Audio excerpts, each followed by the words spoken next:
When you hear the name Steve Jobs, what's the first thing that pops into your head? For most of us, it's the visionary, right? The guy in the black turtleneck who basically changed the world. For years, I even had a picture of him up in my office. He was my idol. But what if I told you that's not the whole story? Not even close.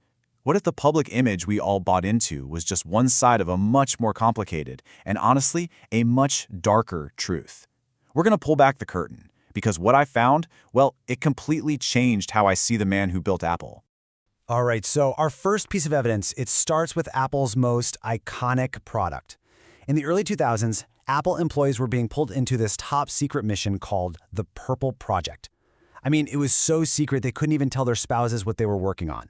It completely consumed their lives, it even broke up marriages, all for one single goal, to create the iPhone. And the result? It was a device that changed everything.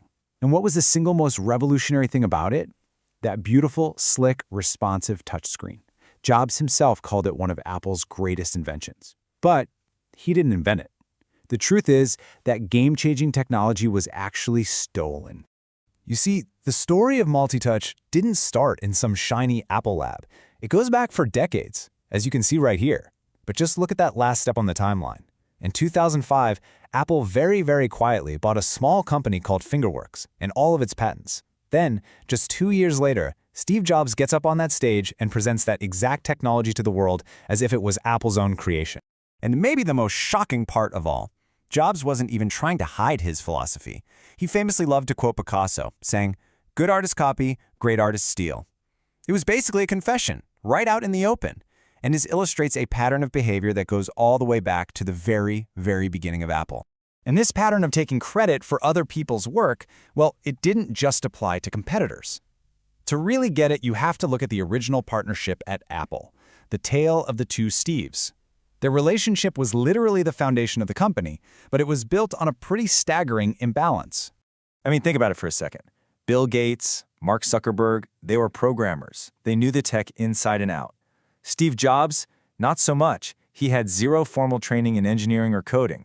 Wozniak, on the other hand, was the real technical genius, the true inventor. Jobs was brilliant at marketing and telling a story, and, as we're about to see, at manipulation. Nothing shows this better than the whole Breakout incident. Back in the 70s, Atari hired Jobs to create that classic video game. The problem was Jobs couldn't actually do it. So he goes to his friend Wozniak, who then stays up for 4 nights in a row to single-handedly design the entire game. And he did it using a shockingly low number of chips. It was pure engineering brilliance. So Atari was blown away. They gave Jobs a $5,000 bonus. And what did Jobs tell his partner? The guy who actually did all the work? He told him they only got paid $700, and then he gave Wozniak his half, $350. Jobs pocketed the rest, $4,650. This wasn't just business. This was a deep, personal betrayal of his best friend. And this manipulative side of him, it wasn't just for these small-time deceptions. No, it pretty much defined his entire career, from his biggest heists to his incredible, legendary comeback. And to really understand how he pulled this stuff off over and over again, we need to talk about the psychological tool that he was famous for. His own employees had a name for it, the reality distortion field.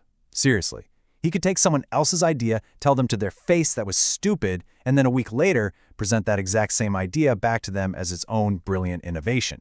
He wasn't just selling products, he was selling his own version of reality, a reality he would then use to pull off one of the biggest heists in the history of tech. You have to understand, Xerox had basically invented the future of personal computing. They just had no idea what they were sitting on.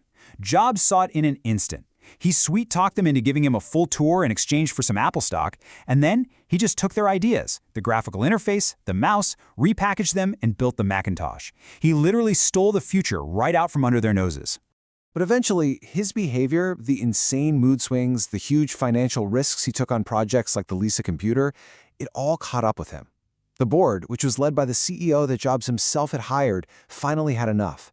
So in 1985, Steve Jobs was kicked out of his own company. Now, for anyone else, that would have been the end of the story. But for Jobs, this was just the beginning of his greatest manipulation yet. See, he didn't just sit around and wait for an invitation to come back. Oh no, he engineered it. While Apple was slowly falling apart without his vision, he was busy building his Trojan horse, a new company called Next, with a super advanced operating system. He knew He just knew Apple would eventually get desperate enough. And, well, they did. This wasn't a comeback, it was a reverse takeover. It's brilliant, really. He made Apple buy his company for almost $500 million just to get him back in the building. Once he was inside as an advisor, he systematically replaced all the key people with his own team, won over the board, and within months, the very CEO who brought him back was fired. Steve Jobs was back on the throne. It was an absolute masterclass in manipulation. So how in the world do we make sense of these two versions of the same guy? You've got the visionary who gave us the iPhone, and then you've got the manipulator who betrayed friends and stole ideas.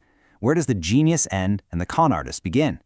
You know, maybe no one summed up the hypocrisy better than Bill Gates himself. When Jobs was yelling at him, accusing him of stealing from Apple, Gates' response was just legendary.